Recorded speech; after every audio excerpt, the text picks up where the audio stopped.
Assalamualaikum warahmatullahi wabarakatuh. Perkenalkan, nama saya Vidya Apriliani, program studi D3 Manajemen Informatika, Universitas Teknologi Digital.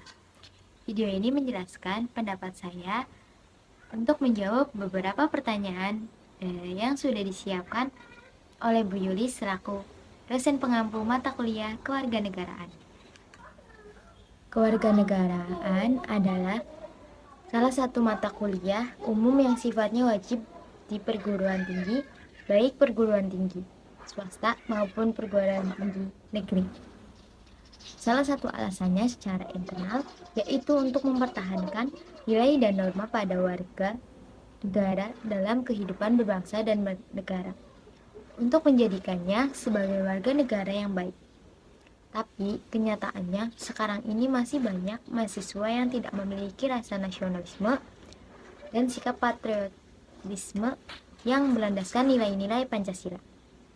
Sebagai uraian tersebut, saya berpendapat bahwa konsep kewarganegaraan sebagai mata kuliah wajib di perguruan tinggi memiliki tujuan penting dalam membentuk warga negara yang berkomitmen pada nilai-nilai Pancasila.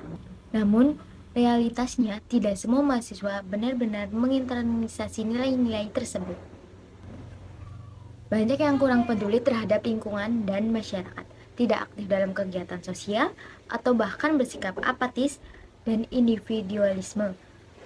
Di kalangan mahasiswa juga masih mendominasi, dengan perilaku seperti korupsi atau pencurian demi kepentingan pribadi atau kelompok tertentu.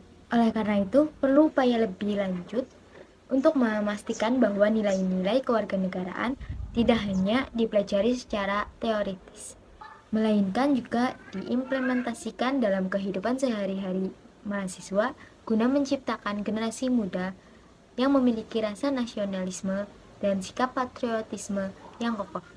2. Salah satu alasan perlunya identitas nasional bagi Indonesia yaitu agar bangsa Indonesia tetap bersatu dalam menjaga nilai persatuan sesuai dengan ideologi atau dasar negara Indonesia. Salah satu alasan perlunya identitas nasional bagi Indonesia yaitu agar bangsa Indonesia tetap bersatu dalam menjaga nilai persatuan sesuai dengan ideologi atau dasar negara Indonesia. Tetapi, salah satu dinamika yang terjadi sekarang, warga negara Indonesia tidak lagi menjadikan Pancasila sebagai acuan, sikap, dan perilaku hidupnya dalam kehidupan berbangsa dan bernegara, sehingga merusak nilai persatuan. Sesuai uraian yang sudah saya jelaskan, saya berpendapat bahwa Indonesia menghadapi tantangan besar dalam mempertahankan nilai persatuan yang dijiwai oleh Pancasila. Meskipun Pancasila telah ditetapkan sebagai dasar negara, terdapat dinamika yang menyebabkan beberapa warga negara tidak lagi menjadikannya sebagai acuan sikap dan perilaku hidup. Dengan adanya peningkatan identitas suku, agama, atau golongan yang memecah belah masyarakat. Oleh karena itu, kedudukan konsep ideologi negara Indonesia menjadi sangat penting dalam menghadapi dinamika tersebut. Pemerintah perlu terus mendorong pemahaman dan implementasi nilai-nilai Pancasila melalui berbagai upaya, termasuk melalui pendidikan, kebijakan publik, dan kampanye sosial. Upaya juga perlu dilakukan untuk memperkuat rasa kebangsaan dan persatuan melalui penyelenggaraan acara nasional dan program-program pembangunan yang inklusif.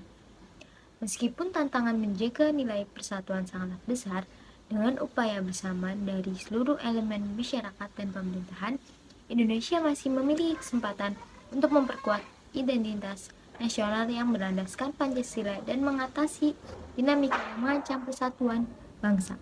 3. Bagaimana hubungan antara kewajiban dan hak negara dan warga negara yang tidak bisa dipisahkan. Dalam sebuah negara, hubungan antara kewajiban dan hak negara serta warga negara tak bisa dipisahkan. Negara memberi hak kepada warga negaranya seperti pendidikan, kesehatan, dan keamanan. Namun sebagai imbalannya, warga negara memiliki kewajiban untuk memenuhi hukum, membayar pajak, menjaga ketertiban sosial. Contohnya, hak warga negara untuk mendapatkan layanan kesehatan terkait erat dengan kewajiban mereka untuk membayar pajak yang membiayainya. Dengan demikian, hubungan ini saling melengkapi. Tanpa kewajiban yang dipenuhi, hak-hak tidak dapat terwujud, dan tanpa hak yang dijamin, kewajiban warga negara kehilangan nilai.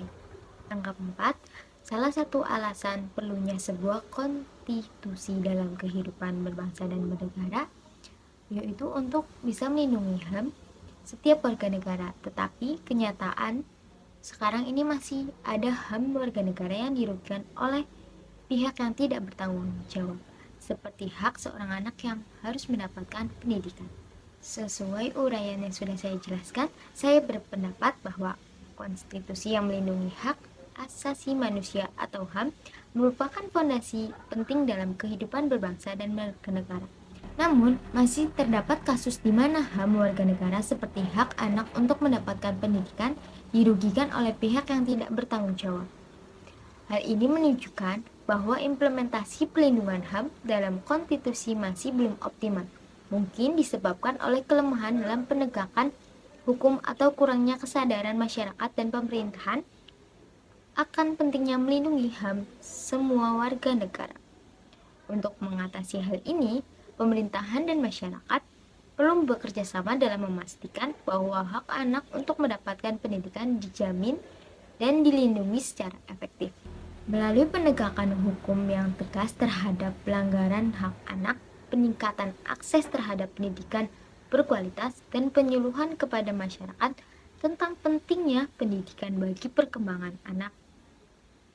Dengan demikian, walaupun konstitusi memberikan dasar yang kuat untuk melindungi HAM, upaya lebih lanjut diperlukan agar hak-hak tersebut dihormati dan diimplementasikan secara menyeluruh dalam kehidupan bermasyarakat.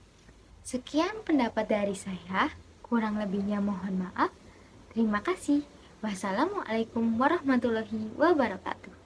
Audio Jungle.